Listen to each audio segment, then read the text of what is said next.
Mendoan menyatu dalam doa dan renungan dari Katedral Kristus Raja Purwokerto, Senin 4 Oktober 2021 bersama saya Romo I.A. Indra Pamungkas. Saudari-saudara terkasih, selamat pagi. Rahmat Tuhan begitu besar bagi kita dengan memberikan hari baru ini. Maka dengan penuh syukur marilah kita mengawali perjalanan kita dengan bersama-sama merenungkan sabda Tuhan dari Lukas bab 10 ayat 25 sampai dengan 37. Dalam nama Bapa dan Putra dan Roh Kudus. Amin. Tuhan bersamamu dan bersama rohmu. Inilah Injil suci menurut Lukas. Dimuliakanlah Tuhan. Pada suatu ketika seorang ahli kitab berdiri hendak mencobai Yesus.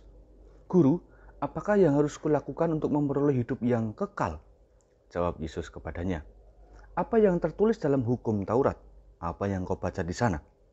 Jawab orang itu, kasihilah Tuhan Allahmu dengan segenap hati dan dengan segenap jiwamu, dan dengan segenap kekuatanmu, dan dengan segenap akal budimu. Dan kasihilah sesama manusia seperti dirimu sendiri. Kata Yesus kepadanya, benar jawabanmu itu, perbuatlah demikian, maka engkau akan hidup. Tetapi untuk membenarkan dirinya, orang itu berkata lagi, dan siapaku sesamaku manusia? Jawab Yesus, adalah seorang yang turun dari Yerusalem ke Yeriko.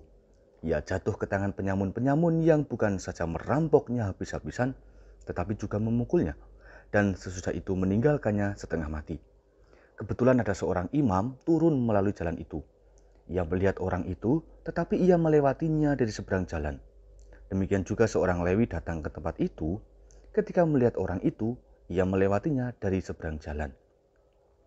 Lalu datanglah ke tempat itu seorang Samaria yang sedang dalam perjalanan. Ketika ia melihat orang itu, tergeraklah hatinya oleh belas kasih. Ia pergi kepadanya, lalu membalut luka-lukanya, sesudah menyiramnya dengan minyak dan anggur. Kemudian ia menaikkan orang itu ke atas keledai tunggangannya sendiri, lalu membawanya ke tempat penginapan dan merawatnya.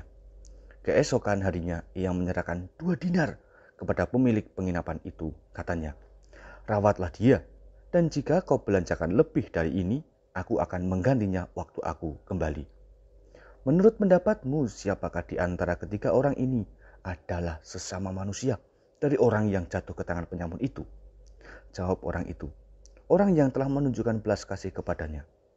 Lalu Yesus berkata kepadanya, pergilah dan lakukanlah demikian. Demikianlah Injil Tuhan. Terpujilah Kristus. Orang yang kuat memang sanggup membela diri, tetapi orang yang lebih kuat akan sanggup membela orang lain.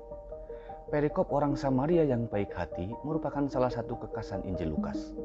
Tema besar yang hendak diusung adalah tentang kasih, dikasihi, dan mengasihi. Kata kasih dan dikasihi nampaknya mudah kita pahami, namun cenderung susah jika kita merenungkan kata mengasihi.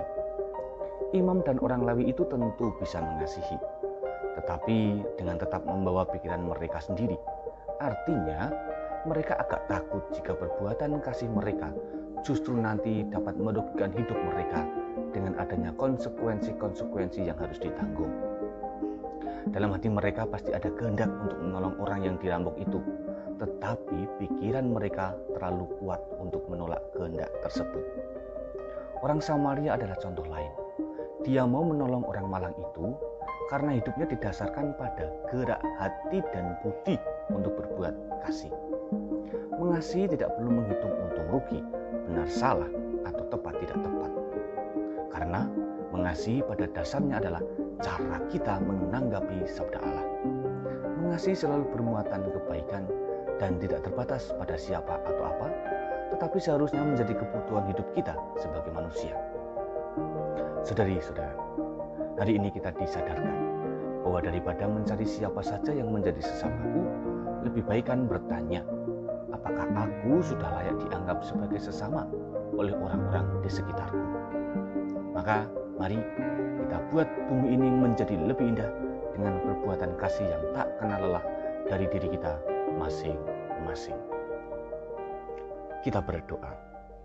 Allah Bapa Maha Kasih, tanamkanlah dan kuatkanlah kami untuk bisa mengasihi sesama secara leluasa dan rela hati.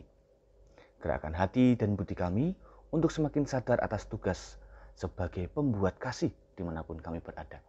Semoga dengan mengasihi sesama, kami dapat menemukan wajah-Mu, sehingga semakin kuatlah iman kami kepadamu, kini dan selama-lamanya. Amin. Tuhan bersamamu dan bersama rohmu. Kita semua, keluarga kita, dan segala rencana kebaikan dan kasih yang akan kita buat hari ini, senantiasa dalam lindungan dan berkat Allah Maha Kuasa, Bapa, Putra, dan Roh Kudus. Amin. Saudari-saudara, selamat beraktivitas. Tuhan memberkati. Salam mendoan.